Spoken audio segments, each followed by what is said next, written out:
Am I the a-hole if I, female 25, refuse to lend my engagement ring to my sister-in-law, female 20? I recently got engaged. Yay! The proposal was really intimate and sweet. I have always been very picky about rings. They're my absolute favorite type of jewelry. So obviously I was sure on what kind of engagement ring I wanted even before I had a boyfriend. My fiancé proposed with the exact ring that I wanted, and I was so happy he respected my wishes. This is going to be important later. My sister-in-law, female 20, is my fiancé, male 26, younger sister. She is generally used to getting whatever she wants. She swung by our house a couple days later to congratulate us, and obviously demanded to see the ring. No biggie. I showed it to her, and then she wanted to wear it on her finger. I budged on that too. Big mistake. She took a few pictures with my ring on her finger, then gave it back. This was last week. Yesterday, she called me up saying she's going to this really fancy party this Sunday and wants to wear my ring since it doesn't really look like an engagement ring. I politely declined. She asked me a few times, and when I refused, she started shouting and calling me a witch for not sharing a piece of jewelry that her brother paid for. She told her mom too, and my mother-in-law texted me asking why I'm not giving her my ring. So, am I the a-hole? Now for the top comments. Not the a-hole. It's your engagement ring, not a communal bicycle. Your fiancé bought the ring for you, not for his family.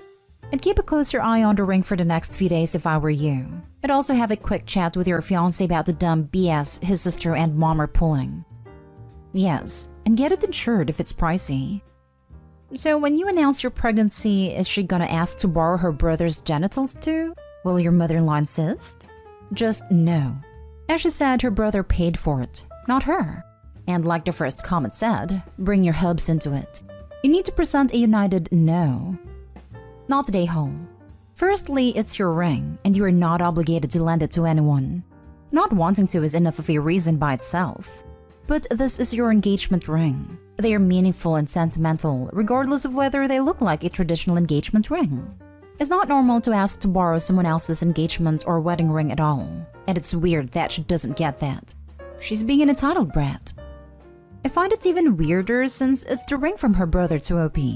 It's not a friend asking to borrow another friend's ring, which would be slightly less odd in my opinion. I would not want to wear a ring that my brother gave to his fiancée as a symbol of his love. Not the a-hole. It's not just any piece of jewelry. It is your engagement ring.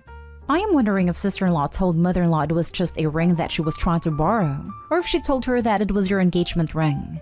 If mother-in-law would be okay with that, let her give sister-in-law her engagement ring rather than borrowing yours. Next story. Am I the a-hole for insisting to invite someone to the wedding when my fiancé is against it?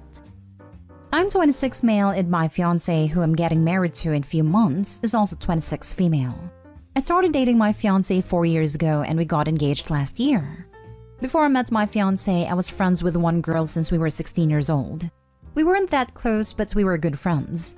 I had no contact with that girl after she had cursed out my fiancé multiple times, and when she was acting jealous over the fact that I have a relationship and I'm going on dates with my partner. She was getting really exhausting, and I felt suffocated by her. After she spoke some very horrible words to my fiancé, I cut her off. That was almost 2.5 to 3 years ago. Now this girl started dating my cousin 3 months ago. My cousin will be invited to the wedding, and although I'm not that thrilled about it, that girl will be his +1. My fiancé is totally against it because that girl has treated her horribly, and she doesn't want her at the wedding because she believes she's the kind of person to make the wedding about herself. She's not totally wrong. That girl is extremely weird and is capable of pulling a stunt to get all eyes on her, whether it's negative attention or positive attention. I get why my fiancé is worried, but I don't want to tell my cousin to not bring his +1, who's his girlfriend. My fiancé seems to try to accept it, but I can't help but feel like the a-hole for insisting to invite that girl when my fiancé has valid concerns to not want her there. You're the a-hole. Your fiancé was treated bad by this person. If it was the other way around, wouldn't you be against it? I'm easier with compromises than my fiancé is, and I can manage being in the presence of people I don't get along with. My fiancé, on the other hand, cannot do that because her personality is different. You are saying she cannot do that. Why would you still invite that person if you know this? In order to avoid family drama. If we exclude my cousin's girlfriend, my cousin will be pissed, and then a bunch of relatives will try to intervene and cause drama. Sorry to be blunt, but you need to grow a spine and stand up to your family. Cousin's girlfriend has a history of disrespecting my fiancé and our relationship, and I won't accept that at our wedding, is all you need to say.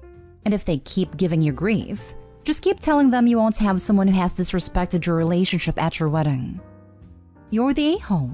If this woman sounds like she will be causing serious drama, I don't think it's a coincidence she started dating your cousin 3 months before your wedding. Tell your cousin she is not invited. No one who disrespects the bride like that, whether today or 5 years ago, should be allowed to attend.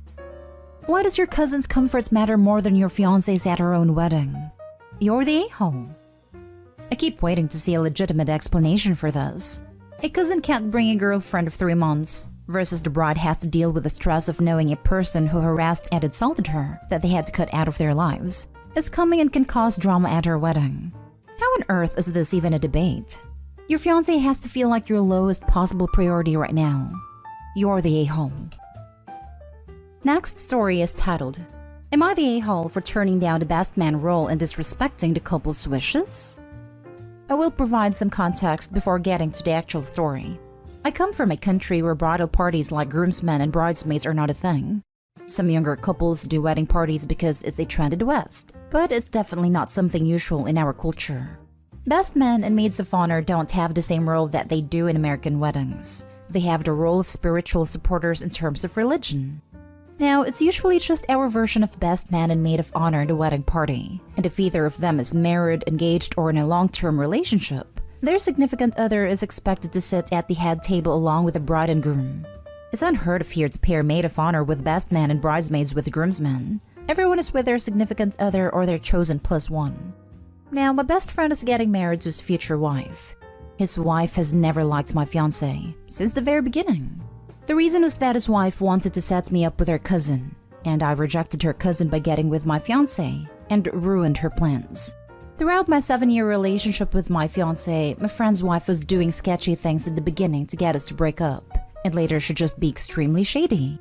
I put an end to this behavior by speaking to my best friend about his partner's behavior, and how she has no right to treat my fiancé like that. Now on the wedding. The bride decided she wants an actual wedding party full of groomsmen and bridesmaids. She was a very traditional person who always judged that new Western trend, so it came to our surprise how she chose to do that. Later, it became clear, when she announced the wedding party will be paired with each other, and their significant others will not be their significant others for the day, and will have to play pretend with the other wedding party members. So as best man, she wanted to pair me with a maid of honor, who was none other than the cousin she wanted to set me up with.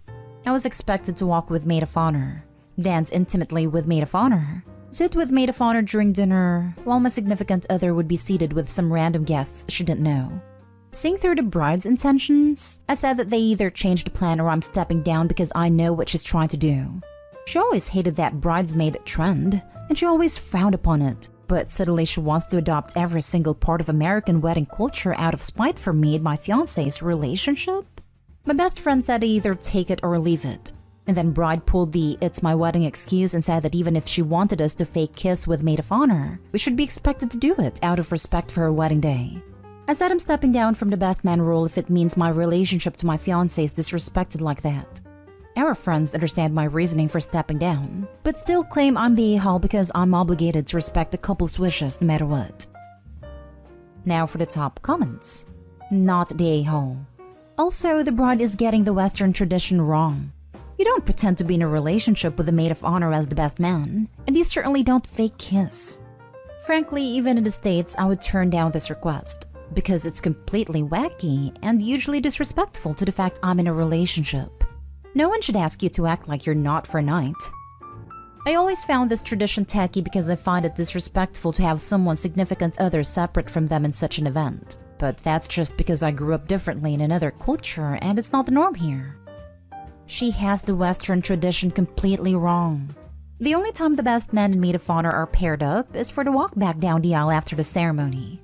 They're not treated like a couple during the rest of the celebration. Not stay home. Her demand is bizarre. She says she's seen bridesmaids and groomsmen paired for the dance too, and that they have a separate wedding party table where actual significant others aren't allowed. I've seen similar stuff too, to be honest, all over social media, so she's not entirely making it up. It's just that she frowned upon said trend until she saw how she could use it to her benefit to pair me with her maid of honor. Not today, home. I'm so glad you're standing up for your fiancé. When people ask you, don't even make it about the bride. Simply say you are not comfortable performing the requested tasks, especially the things that require you are somewhat intimate with someone other than your fiancé. At first, that's what I said to my friends before telling them the actual reason, since some of them weren't aware of how my friend's wife treated my fiancé and why. At first, I said I don't feel comfortable. That led them to calling my fiancé insecure, and that she could handle not being all coupley with me for one night. After I saw them calling her names, I actually told them the exact reason I'm stepping down. And I'm feeling disrespected since they weren't aware of what was going on all these years, and my fiancé and I didn't want to be petty and expose my friend's wife before. They said that makes me more justified, but I still should not have stepped down because respecting the couple's wishes on their wedding day is more important than my relationship and whether someone will take offense. Next story. Am I the a-hole for refusing to fly with my ex even though we're going to the same wedding and share kids? So my ex's cousin is getting married soon and our families are friends, so I got invited. The wedding is in a different country, and my ex suggested that we, me, him, and our kids, fly together, but I said no. He then told me he would be taking our kids, since it was technically his custody time the day of his flight, so I agreed and said I would see them there then, which he didn't like. He thinks I'm being stubborn and ridiculous by refusing to just all go together, and after realizing none of his attempts to convince me were working, is now angry at me. Every time we interact, he mentions it, and it always turns into an argument. Some of the things he said to try to convince me were that the kids would like it. It would make childcare easier for both of us since flying with small children can be hard. It would be free and easy for me since he would handle everything, etc. My family also think I'm being stubborn and that I should just agree. Am I the a-hole for refusing? Not the a-hole. It would make childcare easier for both of us since flying with small children can be hard. Your ex just doesn't want to deal with the kids on the plane. He asked that the kids fly with him after Opie declined his offer to fly together. So your assumption that he's a crappy father is absurd. It's his time, so I'm not sure that assumption is correct. Not saying he's an awful parent, just that flying with kids is no joke. I think it was a bluff. He was hoping she would protest or give in to flying together. Now he's pissed because things aren't going the way he planned. Not today, home. For the people not paying attention, red flags. That is her ex. He is trying to control Opie and force her to spend time with him. If this was just about the kids, guess what? It's his days and he will have them. There is no reason for Opie to be with him. It's not any different if they had been at home swapping kids like normal.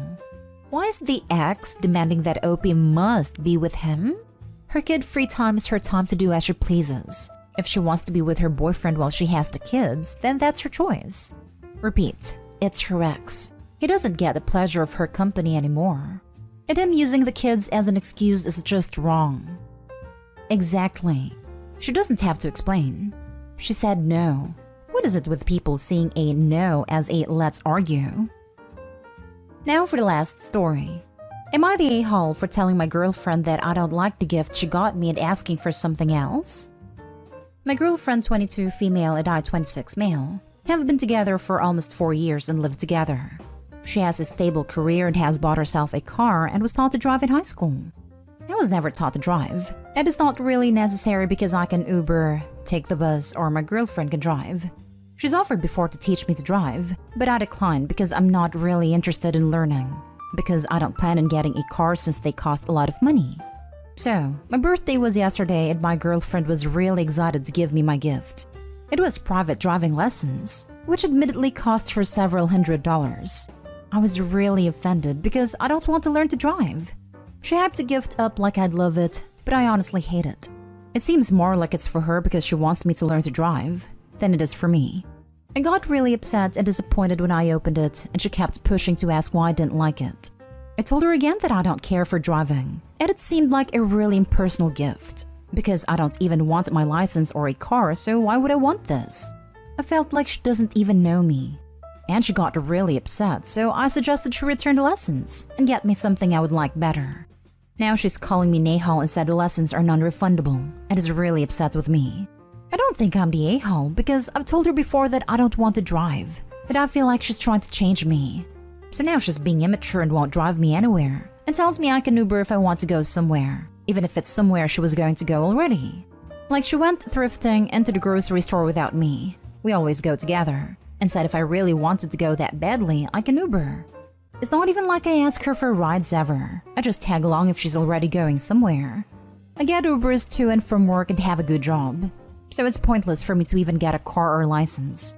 When I told her that, she said that she's tired of always being the driver and likes to be the passenger sometimes. But to me it sounds like she gave me a gift that she wants.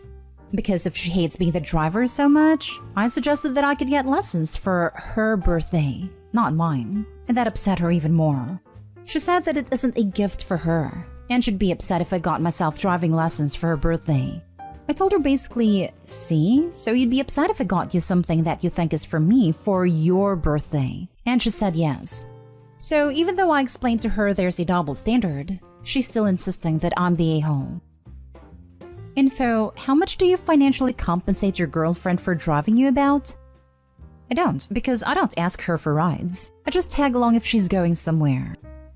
So you never get a ride anywhere that she isn't already going? What happens if she doesn't want to drive? Or if she wants to have a drink? We don't drink because she doesn't want to pay for an Uber. So we just drink at home if we do. And if she doesn't want to go somewhere, then we just don't go. But she'll usually end up needing to go places eventually, like the grocery store or whatever. You're the a-hole. Read between the lines, dude. She's tired of driving you around everywhere. It's one thing to be unable to drive. It's a whole other thing to just refuse to drive. What's going to happen if there's an emergency? But mommy, I don't want to drive. I can just mooch off other people who acquired their basic freaking skills as teenagers.